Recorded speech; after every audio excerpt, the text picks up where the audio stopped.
After Serafina was paralyzed, I took care of her meticulously for 2 whole years. Everyone believed that the first thing she would do, once she stood up again, was to marry me. However, on the night of her successful surgery, when I asked her if she was willing to marry me, she hesitated. She remained silent, but the disdain in her eyes was impossible to hide. So I smiled calmly and said, "I understand." That very night, without a second thought, I left her behind, taking only an 8-figure bank card with me. Chapter 1. Do you still want to marry me? Serafina froze slightly when she heard the question, staring at her legs for a long time without speaking. Noise from outside drifted in through the slightly open door. Someone said, "The doctor said Serafina's surgery was a great success. She should be able to recover fully in less than half a month." I really didn't expect her to recover. 2 years ago, she had almost given up on herself. All thanks to Arthur, who never abandoned her. They're definitely going to get married, right? We should start preparing wedding gifts early. Serafina listened to the well-wishing chatter, but still said nothing. The air grew thick with an awkward silence. Finally, I stood up, just like always, and gently massaged the back of her calf. "Does this pressure feel okay?" I asked softly, breaking the silence. Her tense body finally relaxed. Like I had done for the past 2 years, I asked again with concern, "Does it feel uncomfortable?" She shook her head and answered seriously, "No, it feels good." I stared at my own hands in a daze. At first, I didn't know how to do massages at all. But she was born into privilege, refusing to let any caregivers touch her. Every time one came, she would lose her temper and drive them away. Yet, massages were crucial for her legs, so I learned. I spent 3 months studying under a massage therapist. I started by soaking my own hands in medicinal water and practicing on myself, before carefully attempting to massage her legs. The first time, I only dared to do it while she was asleep. She was a light sleeper. The moment she caught me, she snapped, "Don't touch me.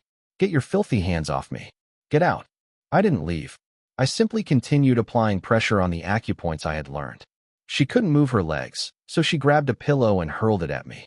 When I remained unmoved, she started throwing everything within reach. The last thing she threw was a photo frame, a picture from her college days.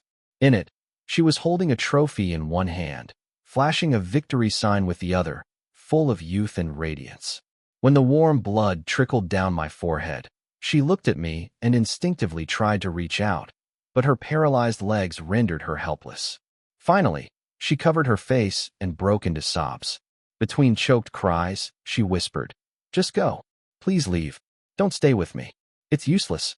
I can't feel anything. No matter how much you massage, it won't work." She was drowning in despair back then, but I showed up every day, rain or shine, to help with her rehabilitation. Until the day her mother found out she had swallowed sleeping pills and rushed her to the hospital. Mrs. Davidson was at a loss. I squatted in front of Serafina and said, "Look at me." She obediently looked up. I told her, "Everything will be okay. Trust me." At that moment, I didn't even know where my confidence came from. From that day forward, I moved into the Davidson household. Serafina's mother cried while thanking me over and over. I could tell she wanted to ask something, so I answered before she could. As long as Serafina doesn't drive me away, I'll stay by her side. But the truth was, even when she did, I still didn't leave. When yet another massage failed to have any effect, she screamed at me, "Get out. All of you. Leave me alone."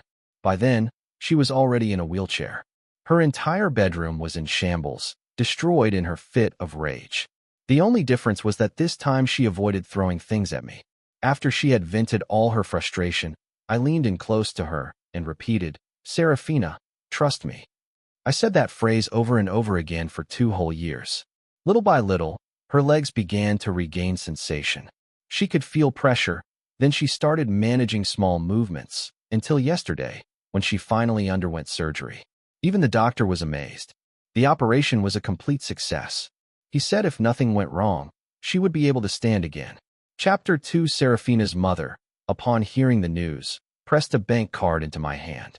I stared at it in a daze. These past 2 years, I hadn't done any of this for a bank card. Serafina's friends all called me brother-in-law, but only I knew the truth. I had never even confessed my feelings, let alone established any kind of real relationship with her. But once Serafina had told me, Arthur, when my legs recover, I want to marry you immediately. That was after her first treatment, when the doctor had gently expressed his regret. I had pushed her wheelchair home. The moment we entered the house, she broke down completely. The once untouchable, elegant goddess had suddenly fallen from her pedestal. Anyone in her position would have struggled to accept such a fate. I held her tightly. She sank her teeth into my shoulder. She bit down too deep, too hard. Even now, there was still a faint scar. When she saw the blood, she snapped back to reality and panicked. I'm sorry, she kept repeating, and as I massaged her like I always did, she suddenly said those words. No, before that, she had asked me, Arthur, do you have a crush on me? I didn't avoid the question. I looked straight at her and said, yes. She stared at me for a long moment before saying she wanted to marry me. But I never did all this for some kind of trade. I didn't want her gratitude or obligation. I just wanted her to feel the same way I did. I hoped that one day she would truly love me back. Like always, I stood up and poured the medicinal oil into my palms, rubbing it to warm it up before touching her legs. I knew she was watching me. After a long silence, she spoke softly. Arthur, you don't have to do this anymore. My hands froze for a second, but I still finished the massage. I tilted my head up and asked one more time, unwilling to give up, Serafina, do you still want to marry me? She hesitated, parted her lips slightly, but in the end said nothing. I could only laugh at myself for being so foolishly hopeful. But after spending every day by her side for so many years, after secretly loving her for so long, how could I not be foolishly hopeful? I stood up and washed the medicinal oil off my hands. From the doorway, her voice came through. Arthur, you're like a brother to me. A sharp, throbbing pain pulsed through my head. I rubbed my temples hard. Don't say things like that. Words like that were too cruel to me. When I stepped out of the bathroom, the living room was still filled with laughter and chatter. I glanced at Serafina, then reached into my pocket and pulled out a small box. With some difficulty, without hesitation, I tossed it lightly into the trash bin beside me. I knew the ring inside wasn't worth much. It didn't match her status. But I had still held on to it naively, looking forward to the day I could propose to her. Even though it hurt, I had managed to convince myself that the timing just wasn't right yet. Now, throwing it away, I felt an unexpected sense of relief, and strangely, I regretted not getting rid of it sooner. Serafina looked over for a fleeting moment. Something flickered in her gaze. She wanted to say something, but I waved it off. Then I pushed her wheelchair out the door. Chapter 3. The moment we stepped out, Serafina's friends immediately swarmed around us. One of them teased, what little secrets are the lovebirds whispering about? Even we aren't allowed to hear. Don't worry, we won't tease you today. We'll save that for your wedding. Another chimed in. Let's hang out a little longer before we head home. Serafina's friends, like her, were well-mannered and considerate. Knowing she had just undergone surgery, they had all brought only juice and light food. One of them asked her, Serafina, when you recover, let's go skiing again. How about Tittles this time? Serafina nodded lightly, but didn't say anything. Her friend then turned to me and grinned. Brother-in-law, you have to come too and take care of Serafina. Serafina looked up at me, throwing the question my way. After being rejected twice in a row, even I had some pride left. You guys go ahead, I said. But then Serafina suddenly spoke. He can come too. After all, I see him as my brother. The moment those words fell, the entire room went dead silent. Her friend playfully poked her cheek and laughed. Serafina, what kind of joke is that? More people jumped in to smooth things over, laughing. Her legs just recovered, her brain still catching up. Don't mind her, brother-in-law. The comment was quickly brushed past in all the laughter and chatter, but Serafina said nothing the entire time. I thought back to a conversation with an old friend years ago. Arthur, are you sure about this? He had asked. A rich girl like her, she's from a completely different world. If she were healthy, do you think she would ever choose to marry you? Back then, I couldn't bring myself to say the answer out loud, and now I still couldn't, until Serafina answered for me. No. The gathering was warm, the atmosphere light. Soft music played in the background as everyone reminisced about old times. I lowered my head and looked up Titley's, a lesser-known but renowned ski resort. And that was when I truly understood what it meant to be from a different world. I stood up. Serafina's gaze immediately landed on me. I walked back into the bedroom and dialed a number. The number of the woman who had once tearfully thanked me 2 years ago. Rubbing my hands together, I asked Annie about that bank card. She had been waiting for me to bring it up. Before I could even finish my sentence, she eagerly cut in, 7 zeros. Take it. It's the least I can do to thank you for taking care of Serafina these past 2 years. I let out a low hum in response. There wasn't much to pack. I tossed the few pieces of clothing I owned into the trash. Then I took the bank card and walked out the door. As I passed through the living room, a wealthy heir called out to me. Arthur, where are you heading this late at night? I didn't want Serafina to feel awkward, so I smiled and said, nothing much. Just hungry, going out for a bowl of noodles. They joked about ordering takeout instead, but I waved it off. Your takeout orders cost hundreds, not really worth it. Serafina must have realized something.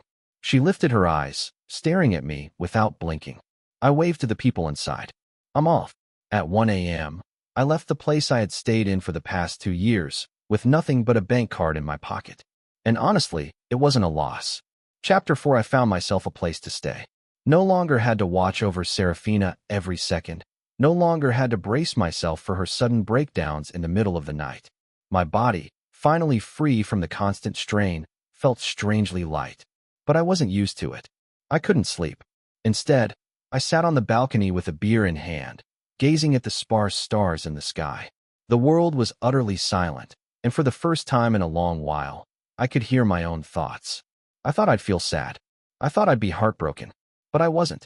I just cracked open another beer, absent-mindedly touched the scar on my shoulder, and wondered when it would finally fade. That night, all I really noticed was how cool the wind felt and how bright the stars were. Serafina called in the early hours of the morning. I answered, but she said nothing. So I was the one who spoke first. What's up?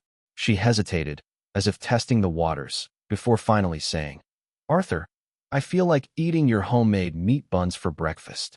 After she became paralyzed, she refused to eat, no matter which high-end chef cooked for her. She would keep her mouth tightly shut. I never indulged her tantrums.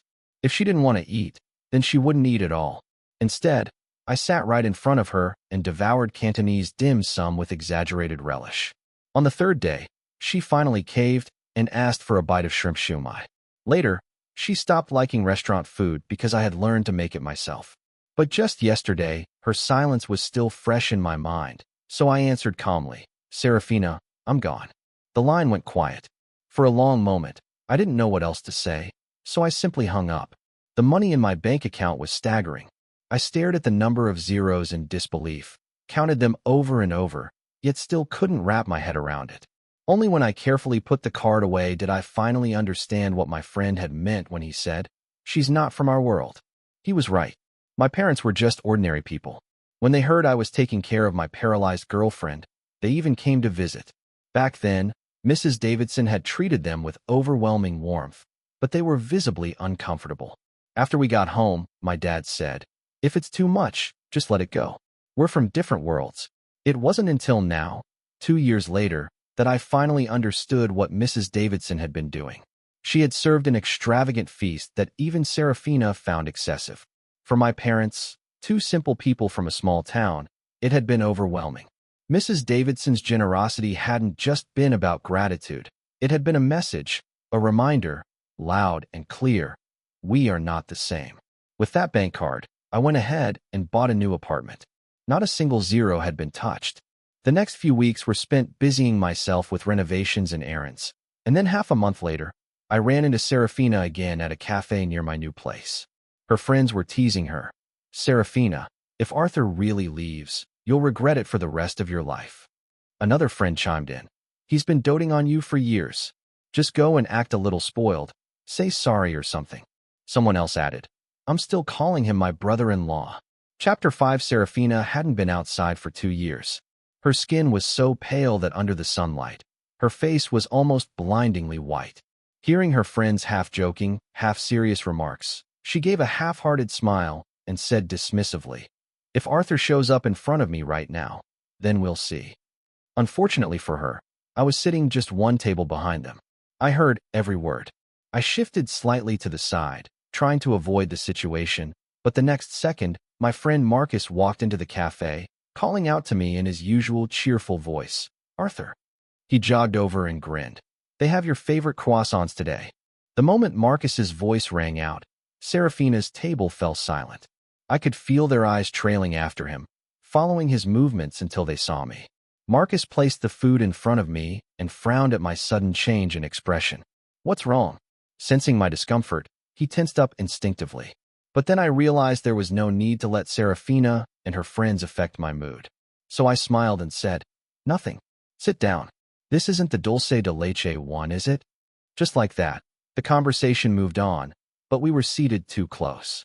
I couldn't avoid overhearing the murmurs from Serafina's table. Serafina, this is fate. Go talk to him. If you don't clear things up with him, we can't be friends anymore. I recognized every voice. Back when Serafina was bedridden, they had all come to visit her one by one. Among them was a man who had feelings for her. When he came to see her, Serafina had grabbed the flowers he brought and thrown them in his face. He stood there humiliated and frozen. I patted his shoulder, picked up the flowers, and placed them back in the vase. Serafina's eyes were cold as she sneered at him. And you still like me after this? The man clenched his jaw, his face stiff with embarrassment. I quietly closed the door behind me as I left. When he walked out, he let out a dry chuckle and said, I'm over her. She's not worth it. Then he left, carrying the disheveled bouquet with him. But halfway down the hall, he turned back. He watched me silently as I swept the scattered petals off the floor and frowned. But you're a good guy, he said. Thanks. Then after a pause, he added, honestly, you should stop liking Serafina too.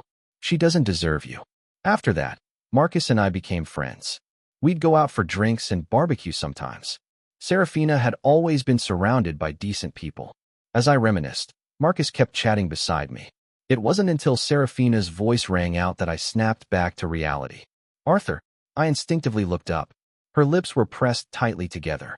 She had something to say, but suddenly seemed unable to voice it. From behind her, one of her friends urged, Serafina, just apologize. If you act a little spoiled, I bet he'll forgive you right away. Serafina's lips tightened even more. But I didn't need her apology. Love was supposed to be mutual. Besides, I had already taken the money. There were still so many zeros in my account that I hadn't even counted them all yet. People shouldn't try to have it both ways. Serafina stood there frozen. I looked at her conflicted expression and spoke first. I don't need it. I don't need an apology. She let out a quiet sigh of relief. But just as she turned away, she hesitated and looked back at me. When are you coming back? She asked. Maybe I hadn't made myself clear last time, so this time I was firm. I'm not going back. Serafina seemed lost in thought. Her eyes lowered, and after a pause, she responded with a quiet, okay. She returned to her table, where her friends were still waiting eagerly. So, did he forgive you? When's the wedding? When can I get my wedding candy? Serafina's voice was cold and distant. There's no wedding. The table fell silent. Then, as if to make her stance even clearer, she raised her voice slightly. She scoffed. Why would you assume I'd marry him just because I owe him? I have to repay it with my life. I already told you. I see him as a brother. For the third time, some things, if you push too far, lose their meaning. I stood up and addressed her friends directly. You guys misunderstood. I was just paid to take care of Serafina. Serafina lifted her head, staring at me, her gaze locked onto mine. I met her eyes without hesitation. Looking into those furious eyes, I spoke again calmly. And you don't have to see me as a brother, either. A stranger will do. Chapter 6. Serafina was in love, loudly, publicly. She announced it on social media, attending events with her new boyfriend on her arm. It was impossible not to know. I ran into them at a gathering. With so many mutual friends, no one had expected us to cross paths. When Serafina walked in, her arm hooked around her boyfriend's, a friend of mine patted my back, a silent gesture of acknowledgement. After all, they had all seen how I had taken care of her during those 2 years. I gave him a reassuring smile and turned to take a good look at Serafina's boyfriend. Nothing special. 2 eyes, 1 mouth. Serafina saw me too. She casually picked a table in the far corner and sat down. When the waiter arrived, she ordered a fruit platter. As soon as it arrived, she nudged her boyfriend with a small gesture. The man, eager to please, immediately peeled an orange for her. He fed her pieces of fruit, but she didn't even bother lowering her head, her gaze blankly staring ahead as she absent-mindedly chewed the grapes he handed her. Even an outsider could see how detached she was. If this was what she called being in love, it looked pretty dull. I wasn't affected, but my friend was fuming with indignation. He clung to me and insisted on introducing me to someone new. I patiently explained that he was drunk as I helped him out the door. Serafina's boyfriend and I locked eyes. "I know you," he said. I paused with a smirk. He added, "Serafina really owes you a lot for all the care you gave her." I nodded and continued supporting my friend, ready to leave. But he stepped in front of me, blocking my way. With a self-satisfied grin, he said, "Just don't try to guilt-trip anyone. That was your duty. If Serafina had been my girlfriend back then, I would have done the same thing." He spoke with such grand conviction, so full of self-righteousness. But the sleepless nights, the shattered glass thrown in anger, the endless patience needed to handle her emotions, those weren't things you could understand just by imagining them. I chuckled. Words were cheap, but who knew? Maybe one day, if Serafina's legs failed her again, he'd get his chance to prove himself. Serafina's face had already darkened. A friend quickly stepped in to smooth over the tension. I played along, cracking a joke. "If it ever comes to that, just hire a caregiver instead." But even that made Serafina angry. Bang! A glass slammed hard against the table. I turned to look at her pouting. She snapped impatiently. "What's the point of bringing up the past? It's boring." But if it was truly in the past, why couldn't it be mentioned? It wasn't about moving on, it was about shame. The next day, when my friend sobered up and heard about the encounter, he cursed, "That bastard. He really rubbed it in your face, huh?" I let him rant. Then as he fumed, I calmly counted the zeros in my bank account. Still not mad. It was then I truly realized the power of money. My friend remained convinced I was just putting on a front. Once again, he tried setting me up. "Serafina's already dating. Want me to find you a girlfriend? With your financial status, it'd be easy these days." Relationships moved fast. Some people barely needed a day before jumping into bed together. But I had no interest in using money to attract a woman. That was fine for casual fun, but for something real, something that required trust and genuine care, money wasn't the answer. So I politely declined. My friend, of course, took it the wrong way. "See? You're still hung up on her." He chanted about Serafina some more, and I simply laughed along, throwing in a few insults for good measure. Life went on. I immersed myself in fishing, defended other fishing enthusiasts, and even bought a yacht. Every day, I spent my time out on the water, completely at peace. Along the way, a few women showed interest in me, but when they realized I wasn't the type to shower them with gifts or take them on extravagant dates, they quickly lost patience. Soon enough, I'd see them in relationships with someone new. My friends started joking that I was like Lucky Charles, the guy women dated before finding the one. I laughed too. The truth was, I wasn't in a rush. Once, I had devoted myself entirely to Serafina. Now, I wanted to focus on myself. I wanted to fully let go of the past before opening up to someone new. And when I did, I knew one thing for sure. The person I'd choose would be just as genuine, real. I still believed in meeting sincerity with sincerity. Chapter 7. Serafina broke up. A week later, she was in another relationship. Once again, she announced it publicly. By now, even our mutual friends had fully accepted that Serafina and I were impossible. I had been away from C-City for half a year, yet news about Serafina still found its way to me. Then she broke up again. Maybe she had finally figured something out. This time she stopped. Her friends, however, weren't ready to let it go. They joked, hinting that she was single again and urging me to go after her. As the new year approached, I had no choice but to return home. What I didn't expect was that the moment I stepped off the plane, they were all there waiting for me. Serafina's friends surrounded me, grinning. "Arthur, what? Did you go fishing in a coal mine? How'd you get so tan?" Despite everything, they had never distanced themselves from me just because Serafina and I didn't end up together.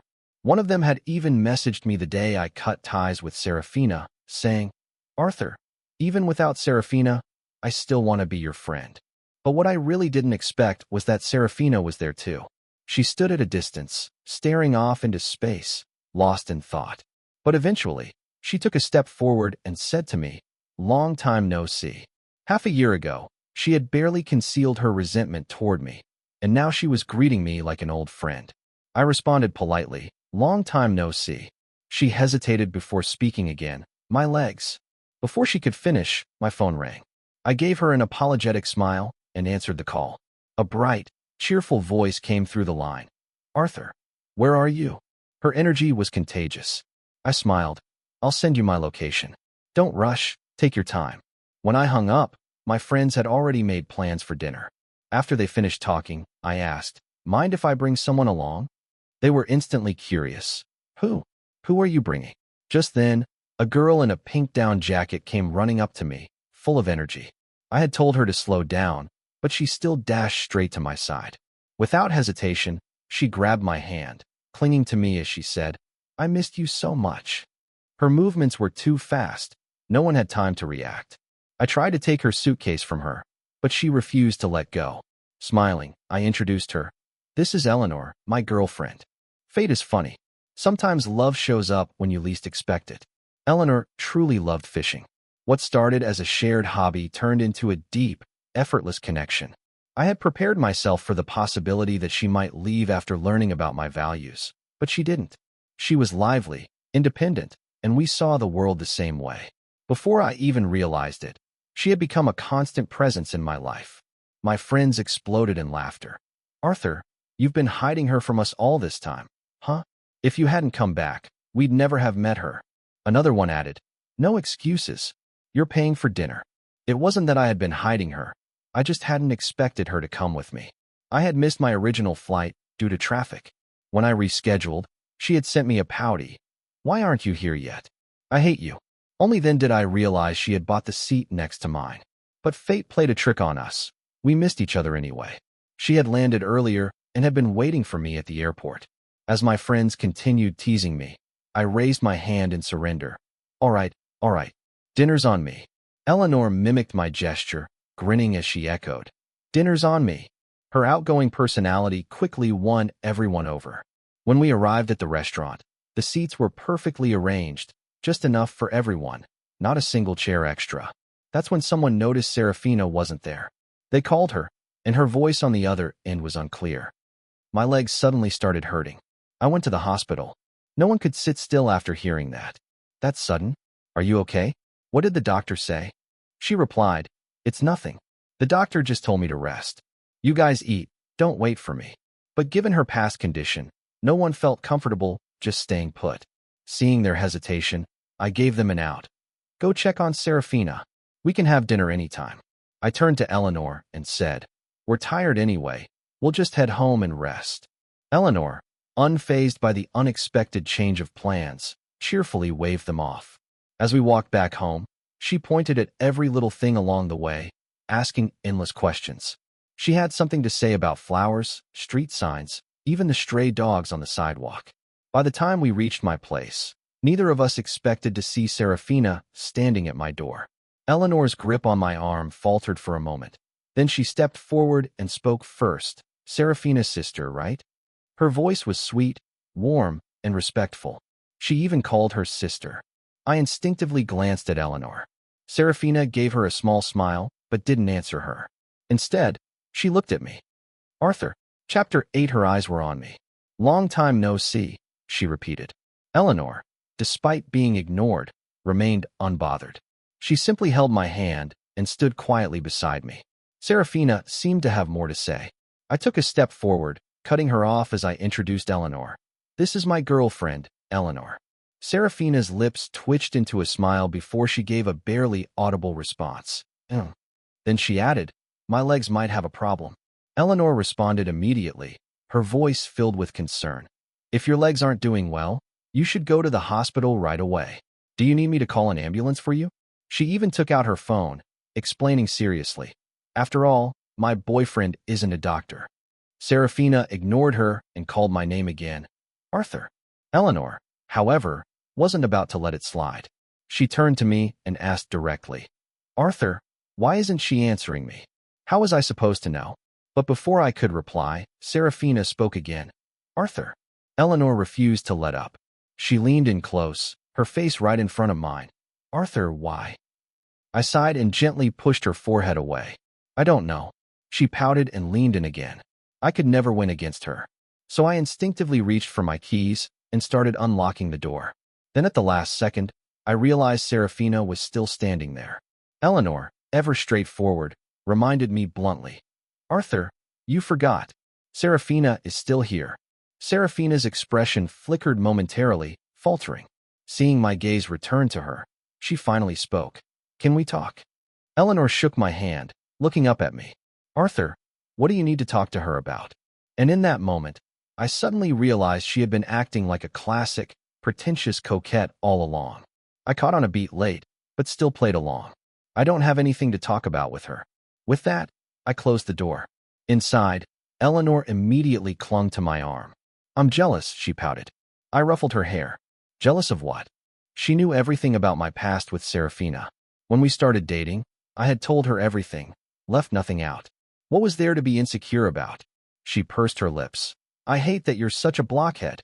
I didn't know how to respond, but before I could say anything, she brightened up again. Then again, "Being a blockhead is a good thing," she muttered under her breath.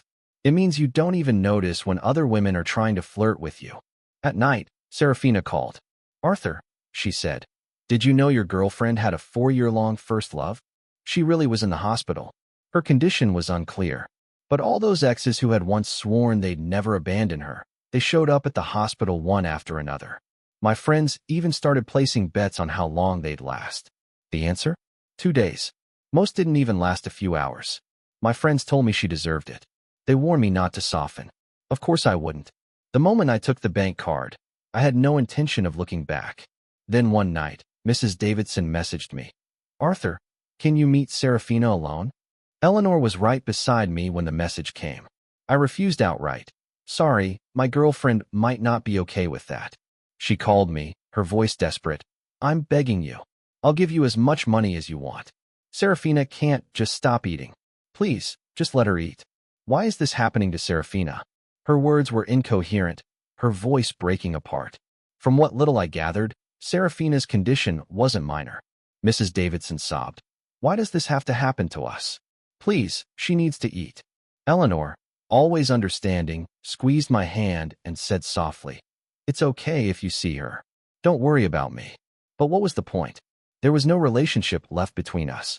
And if I met her once, they'd just find reasons to make me meet her again and again. I held firm. "I'm sorry. I don't owe you anything. I have my own life to live, and so does Serafina." The next day, I heard from a friend. Serafina's legs had worsened. The doctor had said it was a low-probability event, yet somehow it had happened to her. Her muscles had atrophied. The likelihood of her returning to a wheelchair was high. Back then, even when I was by her side, she could barely endure it. Now, after having tasted the freedom of walking again, being told she might be paralyzed once more, I couldn't imagine how she was handling it. I didn't respond to the message. Then Serafina called me directly. I thought she was going to act pitiful, but instead, she scoffed. "Arthur, do you really think you and your little girlfriend will last?" I didn't answer. She continued, "Want to bet? Bet on your girlfriend's loyalty." Loyalty wasn't something you could gamble on, and I knew the moment you start testing trust, it's already broken. I let out a cold laugh. "I'm not playing this childish game with you." She didn't care about my rejection. Her final words were, "Just wait and see. Beautiful women never stay faithful." I brushed it off and moved on. The new year was busy, filled with plans. Eleanor wanted to explore the city with me, but I barely had time. At first, she was a little sulky about it. Then she realized I was genuinely busy and started exploring on her own. She made friends effortlessly, so I never worried. Sure enough, in just 2 days, she was heading out full of excitement. Some mornings she left before I even woke up. Sometimes I caught her before she left. Other times, I woke up to find only a handwritten note in the living room. The notes piled up, and then slowly I felt it, a creeping unease. What was she doing? Who was she meeting? I remembered how she had once teased me when I was away for a week, constantly asking what I was up to. Now, for the first time, I understood how she had felt. I wanted to talk to her about it, but before I could find the time, Serafina messaged me from a new number, a photo. Eleanor sitting in a cafe, laughing with another man. For a split second, unease crashed over me. That morning, she had told me she was meeting a friend. Serafina sent another message. "See? This is your girlfriend." I didn't know what her goal was. She kept sending more photos. Guess what? Think she'll come home tonight. I blocked her.